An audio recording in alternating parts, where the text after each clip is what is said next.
Halo, apa kabar? Selamat datang kembali di ruang tamu Mia.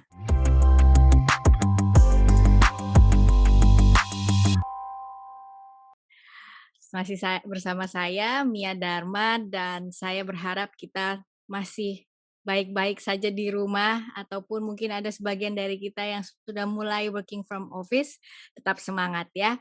Dan kali ini kita mau bicara mengenai networking, jejaring. Waduh, hari gini ngomongnya networking ya, mau networking di mana gitu ya. Tetapi buat saya adalah penting ketika mungkin, pada masa saat ini kita belum banyak bisa keluar rumah atau bertemu dengan rekan-rekan atau teman-teman, sahabat, dan lain sebagainya, tetapi tetap saja kita sepertinya ada di masa tunggu gitu ya, atau di ruang tunggu. Yang kita bisa maksimalkan pada masa ini adalah preparation atau mempersiapkan diri dengan baik. Untuk apa? Ketika kesempatan kita bisa bertemu kembali atau sudah sedikit bebas untuk melakukan networking secara offline, kita sudah siap untuk tampil menjadi orang yang jago dalam networking. Nah, oleh sebab itu saya ingin berbagi mengenai beberapa hal tentang jejaring atau networking. Ternyata ada beberapa tipe orang atau tipe networkers gitu ya. Ada beberapa tipe yang menggambarkan kita ini tipe yang seperti apa sih ketika melakukan networking atau jejaring. Nah, tipe yang pertama adalah wallflowers. Seperti kita tahu bahwa wallflowers artinya secara harafiah adalah hiasan bunga gitu ya. Nah, ternyata pada saat dia atau yang tipe wallflowers ini melakukan atau hadir dalam sebuah acara networking misalnya tidak hanya sekedar bisnis event atau bisnis gathering, tetapi bisa aja ketika kita hadir dalam sebuah pernikahan, pesta ulang tahun, atau sekedar bertemu dengan sahabat-sahabat lama yang mungkin sudah lama kita tidak bisa temui selama ini gitu ya. Nah, tipe yang pertama adalah wallflowers, biasanya ciri-cirinya adalah orang tersebut, tidak terlalu berbaur dengan yang lain. Dia memilih untuk sendirian di ujung atau ya, atau istilahnya mojok sendirian menikmati, musik atau menikmati hidangan yang sudah disiapkan. Intinya tipe wallflowers adalah tipe yang menyendiri. Nah, ya ibaratnya atau seperti hiasan dinding. Kemudian tipe yang kedua adalah tipe the escapist. Escape dari kata escape atau menghindar.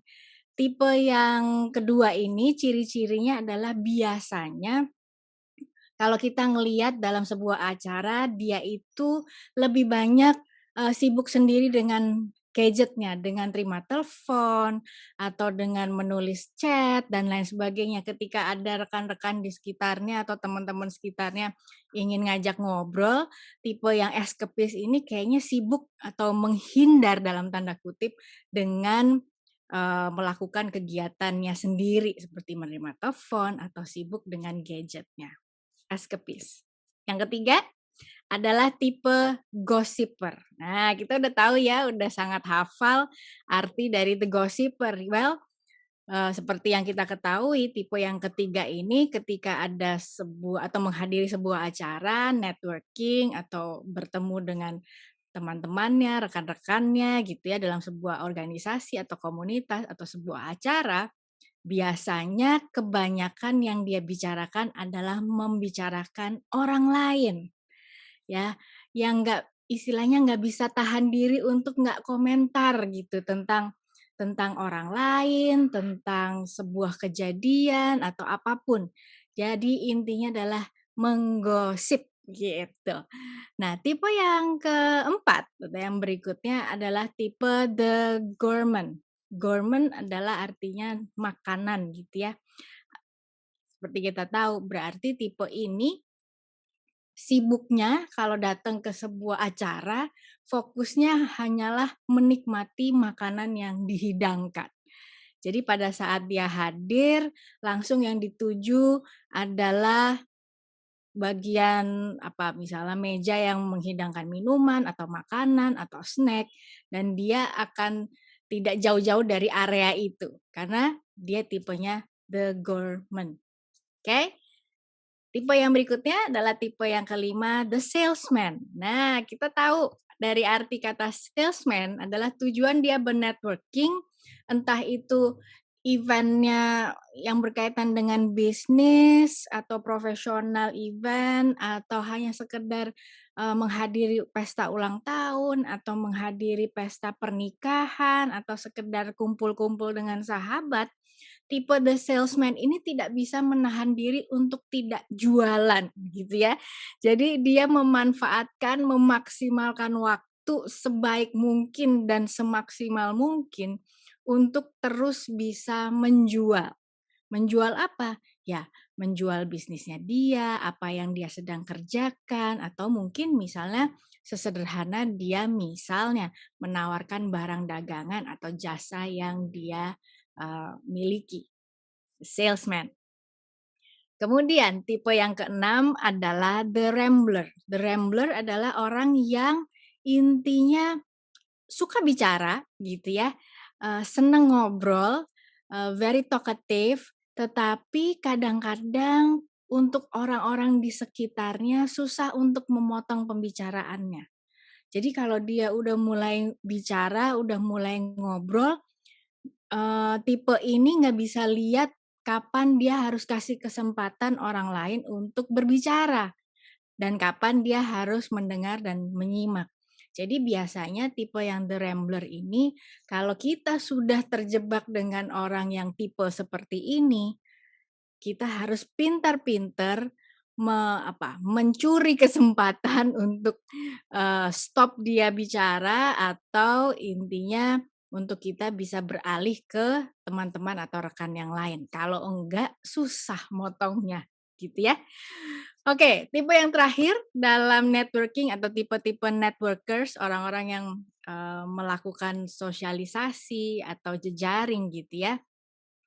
Biasanya adalah tipe yang ketujuh ini yang ideal. Tipenya adalah the pro atau profesional. Jadi dia adalah orang yang sudah sangat, luwes katakanlah gitu bahasanya.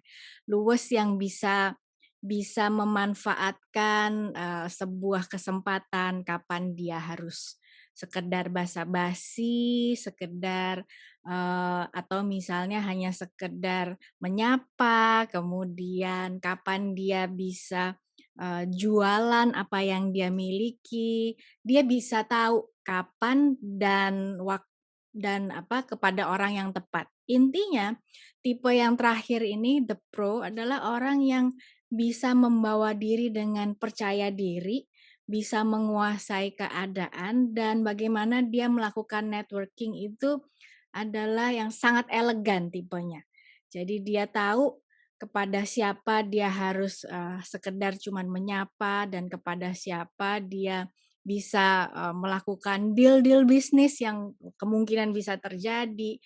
Intinya adalah dia tahu kapan, di mana, dan dengan siapa dia bicara atau melakukan networking dengan baik. Nah, harapan saya kita semua bisa memahami nih, selama ini kita tipenya seperti apa? Apakah kecenderungan kita adalah wallflower yang biasanya kalau ada acara kita hadir, kita lebih banyak menyendiri, kemudian ataukah kita tipe yang kedua, escapist, yang selalu seolah-olah menghindari percakapan, menghindari obrolan-obrolan dengan sibuk sendiri dengan handphone atau aktivitas, pribadi, padahal kita sedang ada di sebuah event bersama-sama dengan yang lain. Atau tipe yang ketiga yang biasanya the gossiper atau orang yang sering membicarakan orang lain gitu ya. Topik-topik yang terpanas atau yang terkini itu seperti apa. Atau kita tipe yang keempat, yang fokusnya adalah menikmati makanan atau hidangan yang disiapkan. Kemudian atau kita tipe yang the salesman, yang kemanapun, kapanpun, dimanapun, yang penting jualan, jualan, jualan, gitu ya. Atau tipe yang the rambler, kalau udah ngomong susah di-stop dan kita nggak bisa, lihat kapan waktunya berhenti dan menyimak orang lain. Atau kita sudah di posisi tipe yang ketujuh, yaitu the pro atau yang profesional. Kita tahu kapan kita diam, kita tahu kapan kita harus bicara, kita tahu kapan kita harus jualan dan lain sebagainya. Nah, intinya setiap, networking adalah sebuah acara atau sebuah kesempatan yang kita harus bisa atau dapat manfaatkan dengan baik. Karena tujuan kita bernetworking adalah kita memperluas jejaring yang kita miliki. Karena saya percaya bahwa pertemanan, persahabatan, atau networking yang kita miliki adalah sebuah harta karun gitu ya, bisa disebut seperti itu. Karena kita nggak tahu kapan atau, pada kesempatan seperti apa ternyata kita bisa melakukan kerjasama, kolaborasi, bahkan kita bisa saling co-elevate atau saling mengangkat satu dengan yang lain. Nah, berikut ini saya akan berikan tips singkat bagaimana atau 5 langkah supaya kita bisa melakukan networking dengan baik. Yang pertama adalah define your purpose and goals. Artinya apa? Kita harus tahu ketika kita hadir dalam sebuah acara, kita tahu tujuan kita hadir untuk apa atau tujuan yang ingin kita capai pada akhirnya ketika kita hadir di kesempatan itu untuk apa. Jadi jangan sampai kita hadir dalam sebuah acara tanpa tujuan. Akibatnya adalah kita nanti setelah dari acara itu kita nggak mendapatkan sesuatu yang signifikan. Well, bukan berarti kita datang nggak boleh hanya bersenang-senang. Bersenang-senang itu pun adalah sebuah tujuan. Jadi pastikan kita hadir dalam sebuah acara punya tujuan yang jelas. Yang kedua, prepare winning question. Artinya apa? Persiapkan terutama buat rekan-rekan yang ingin atau akan menghadiri sebuah bisnis networking atau bisnis event gitu ya.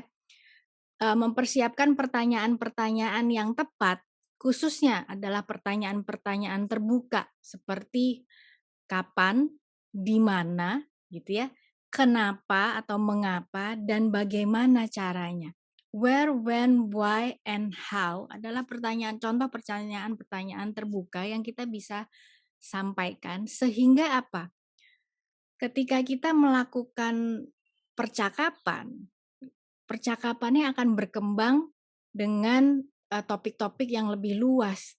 Jadi pembicaraannya nggak membosankan. Misalnya, kalau kita bertanya dengan, "Kamu baik ya? Kabar kamu baik kan?" Gitu. Jadi jawabannya adalah alternatifnya cuman, "Baik," atau, "Oh enggak," gitu ya. Jadi udah, habis itu kan terjadi apa namanya, kalau saya bilang tuh krik-krik moment, artinya krik-krik krik-krik krik-krik, terus bingung mau nanya apa lagi gitu ya. Nah, ketika kita mempersiapkan pertanyaan-pertanyaan terbuka, kita bisa memberikan kesempatan untuk lawan bicara bisa elaborate, mengelaborasi setiap jawaban dengan kalimat yang lebih lebih panjang sehingga kita bisa melakukan percakapan yang lebih menarik. Yang ketiga adalah pilih grup yang tepat kalau kita hadir dalam sebuah event atau sebuah gathering, grup yang tepat yang kira-kira kita bisa masuk untuk bisa join dalam percakapan tersebut. Contohnya, tidak menutup kemungkinan dalam sebuah event atau sebuah acara ada orang-orang atau 2 3 orang yang sepertinya bahasa tubuhnya sangat tertutup gitu ya. Nah, kita mungkin nggak akan nyaman ketika kita langsung masuk nyelip di antara mereka, karena mungkin pembicaraannya, eee eee, private atau ada sebuah rahasia yang kita mungkin nggak boleh dengar dan lain sebagainya. Nah, jadi intinya adalah kita bisa lihat, dalam sebuah acara itu beberapa orang yang sepertinya bahasa tubuhnya lebih terbuka, kalau kita misalnya bisa masuk, bisa join percakapan di situ dan itu akan membuat semua orang menjadi nyaman.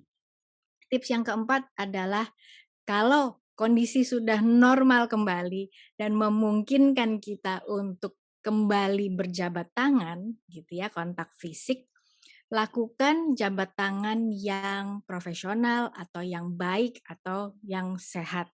Artinya, dalam jabat tangan itu sebenarnya sangat penting karena jabat tangan bisa menggambarkan rasa kepercayaan diri seseorang, rasa nyaman terhadap diri sendiri. Karena seringkali saya pun sering mengalami yang namanya jabat tangan kadang-kadang cuman dipegang ujung tangannya. Ya, sedih banget kayaknya gitu ya. Tetapi ada juga saya pernah ngalamin, saya mengulurkan tangan saya gitu ya, berharap akan disambut dengan baik, ternyata cuman dilewatin doang. Seolah-olah kayak, "Ih, niat nggak sih jabat tangan?" Gitu ya. Jadi pastikan kita berlatih dengan baik cara berjabat tangan yang tepat. Yang kelima adalah ketika tips untuk melakukan networking yang lebih baik, jangan lupa terutama kalau ini eventnya berkaitan dengan bisnis atau pekerjaan.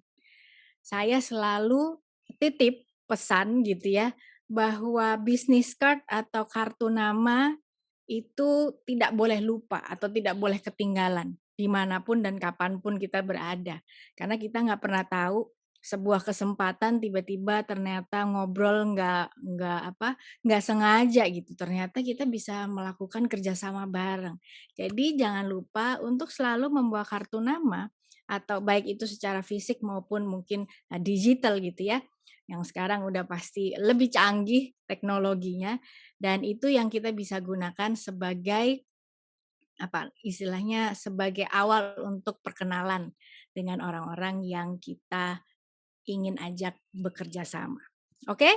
Jadi kira-kira itulah tips dari saya mengenai bagaimana kita bisa membangun sebuah networking yang baik, kemudian dimulai dengan mengenali dulu kira-kira selama ini saya tipenya seperti apa deh gitu ya. Jadi intinya kalau yang selama ini masih cenderung menjadi tipe yang wallflowers, kita harus beralih perlahan-lahan menjadi tipe yang the pro atau yang profesional, yang luwes, tahu kapan tukeran kartu nama kepada orang yang tepat, kapan berjabat tangan yang baik atau misalnya berjabat tangan dengan sehat, tahu bagaimana kontak mata, tahu kapan memberikan kesempatan kepada orang lain lebih banyak cerita tentang dirinya daripada kita yang cerita tentang diri kita, atau sekedar kita tidak hanya menikmati, makanan yang dihidangkan, tetapi networking ini atau acara ini kita pakai kesempatan untuk bisa memperluas jejaring atau networking yang kita miliki. Saya berharap tips ini bisa membekali kita pada saat kita sudah punya kesempatan yang lebih luas untuk bisa kembali bertemu dengan rekan-rekan secara offline, dengan sahabat, dengan teman, dengan rekan bisnis yang biasanya kita bisa temui, tetapi selama ini kita masih terbatas dengan virtual. Saya berharap tips ini bisa membekali setiap kita dan kita mulai berlatih supaya jika kesempatan itu datang, kita sudah siap. Saya Mia Dharma, sampai ketemu lagi di ruang tamu Mia.